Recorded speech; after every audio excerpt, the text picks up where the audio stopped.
The heart is a pump which must circulate blood through two different but interconnected vascular systems. The smaller of these systems is the pulmonary system. Blood returning from the upper part of the body is delivered to the right atrium of the heart by the superior vena cava, one of the body's two largest veins, while blood returning from the lower part of the body is delivered to the right atrium by the other major vein, the inferior vena cava. Contraction of the right atrium in each cardiac cycle forces blood into the right ventricle.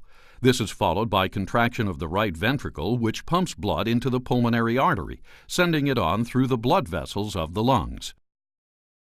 As the right ventricle contracts and pressure within the right ventricle rises, the tricuspid valve situated at the opening between the right atrium and right ventricle shuts, preventing any backflow.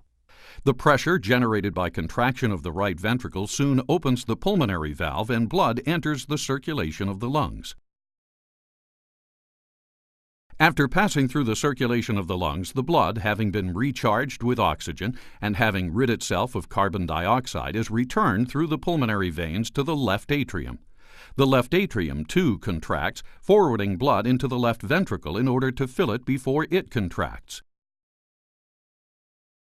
As the powerful left ventricle contracts, the mitral valve shuts, preventing backflow into the left atrium.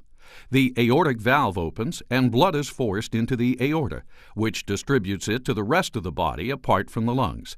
As the contraction comes to an end and pressure in the aorta falls, the aortic valve snaps shut to prevent backflow into the left ventricle.